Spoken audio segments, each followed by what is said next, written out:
All right, folks. So today I want to talk a little bit about dealing with parents as a youth basketball coach. And I know most people watching this video or who do reach out to us are youth basketball coaches. And a huge component of being a youth basketball coach is dealing with the parents, right? One thing that we always tell the coaches in our clubs and our organizations is that when you're youth basketball coaching, you have to manage two relationships. You have to manage the relationships with the players, right? You still want to have a good relationship with those players. That's what you're building every day in practice. But you also need to have a good relationship with the parents of those players. Both are equally important because if you lose the locker room in terms of losing the players, that's an issue. But if you lose the trust and you lose the locker room in a sense from the parents, that's also an issue. You need the parents to be bought in. For the players to be bought in, you need the parents of the team to be bought in.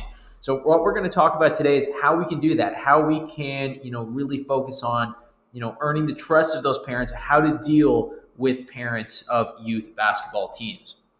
So the first thing that I really try to focus on when it comes to, dealing with parents as a youth basketball coach is, building that trust, right? We want to build the trust. So you have to understand there's a good chance that when you go into a youth basketball season, the parents don't know much about you, right? They're not the ones in the gym, even if they know who you are, unless it's a rare case where, you're a parent friend, of these parents. But even then, they don't know your coaching style. They don't know your philosophy, right? So what you want to do is really, bridge that gap. They're not the ones in there every day seeing you, coach and practice, seeing you, run the team. So, a big thing that I really like to do to start every basketball season and, quite frequently throughout the season as well, are parent meetings. I think parent meetings are so important. You want to start the season with a parent meeting. And in that parent meeting, you want to talk about your coaching philosophy. You want to talk about the clear expectations every day of, what you expect out of your players and what you expect out of the parents as well, which is something we'll get to in a second. So having those clear expectations to start the season, I think is super key, super important. And laying that out in a parent meeting is the way to do it. I personally think also, multiple parent meetings throughout the season are also important, right? We want to focus on parent meetings to start the season, right? Building that trust from the get-go. But I also think it's important as well to, run some parent meetings throughout the season, halfway through the season, the midway checkpoint, talk about what we're seeing. Are we meeting those goals? Are we meeting those expectations?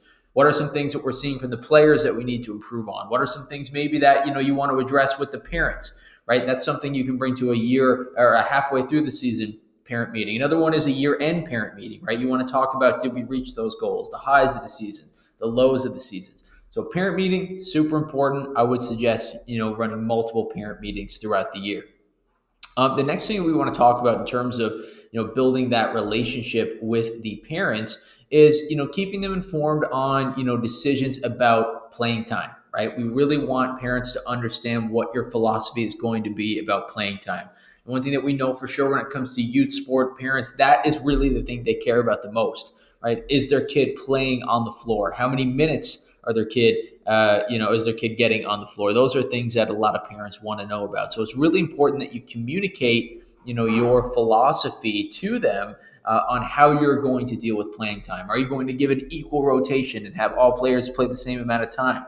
Are you going to have a competitive rotation? And if so, what is that rotation going to look like? How are you going to make those decisions? Those are things that you need to kind of iron out with the parents and let them know, from the start on, what you're going to do.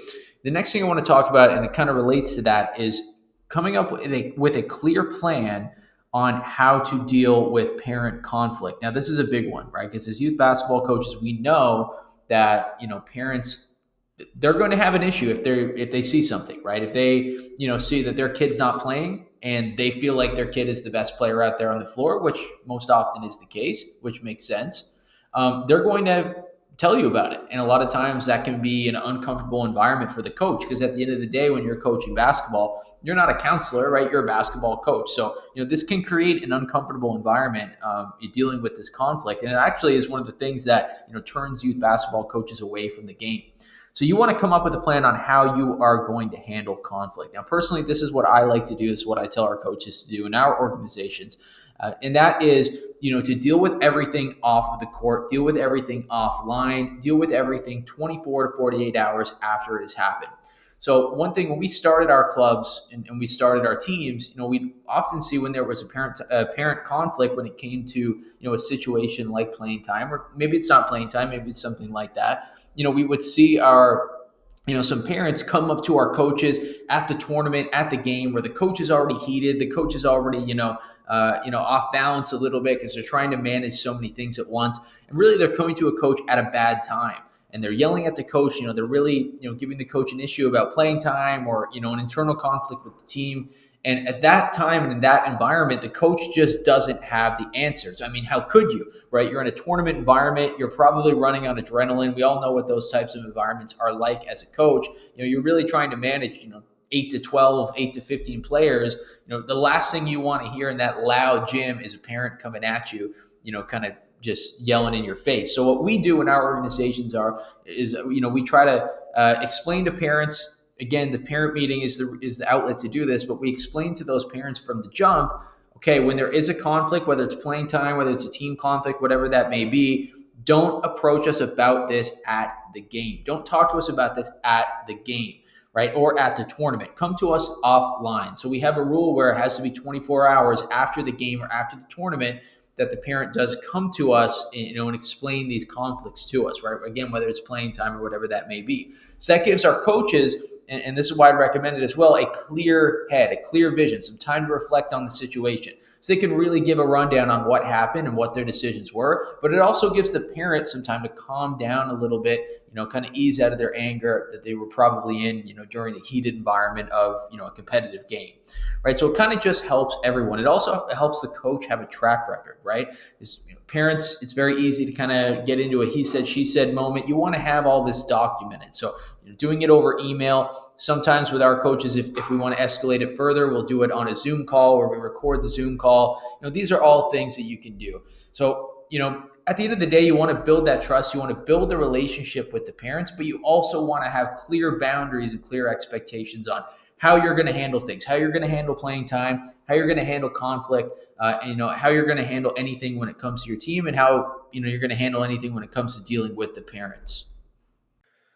All right, folks, I need to quickly stop right there before we move into our next topic to mention that right now, 97.1% of our daily viewers are not subscribed to our channel. So that means if you are one of these people, if you are one of these 97.1% who are not currently subscribed but are watching this video, it would be greatly appreciated if you could take the time real quick to hit that subscribe button. It will help us continue to make content like this, continue to make basketball plays for other coaches, basketball drills for other players, and basketball, everything that both players and coaches and organizations alike can use. So again, if you could really quickly take the time to hit that subscribe button, it'll just take 2 seconds.